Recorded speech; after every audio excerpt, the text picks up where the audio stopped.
चरवाहा है, मैं तो उसका गुण गाता हूँ।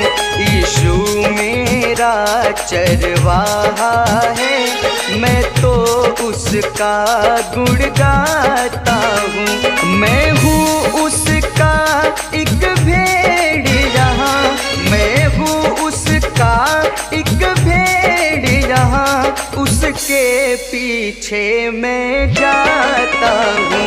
यीशु मेरा चरवाहा है, मैं तो उसका गुण गाता हूँ, मैं तो उसका गुण गाता हूँ।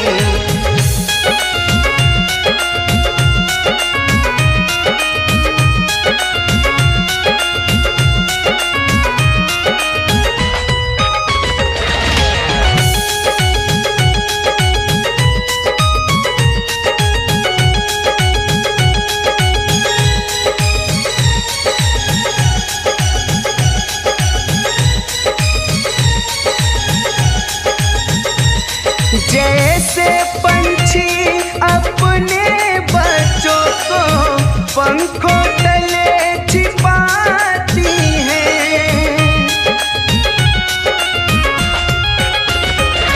जैसे पंछी अपने बच्चों को पंखों तले छिपाती है, पंखों के तले छिपाती है, वह मलहम पट्टी करता है, वह मलहम पट्टी करता है, यहोवा से खुशियाँ पाता हूँ। यीशु मेरा चरवाहा है, मैं तो उसका गुण गाता हूँ।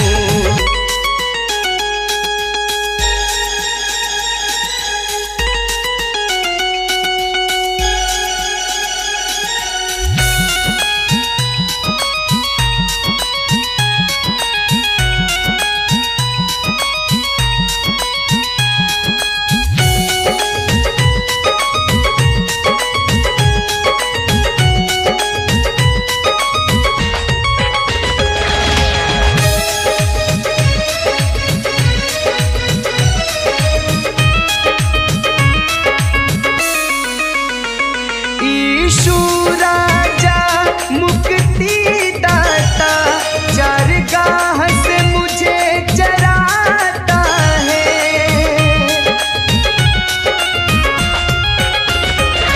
यीशु राजा मुक्ति दाता, चरगाह से मुझे चराता है, चरगाह से मुझे चराता है।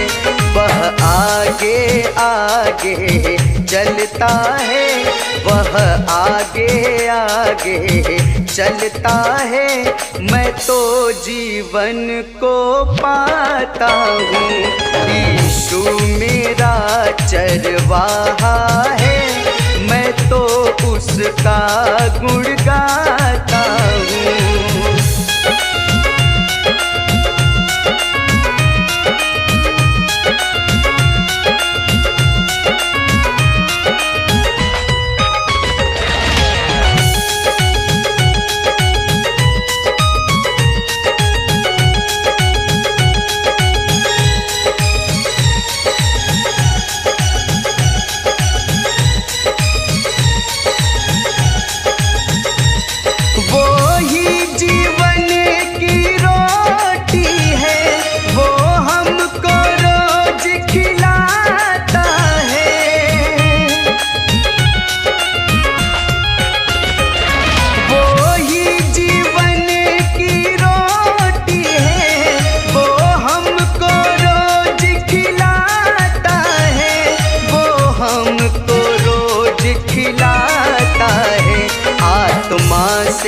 अपनी भरता है, आत्मा से अपनी भरता है, मैं उससे तृप्त हो जाता हूँ।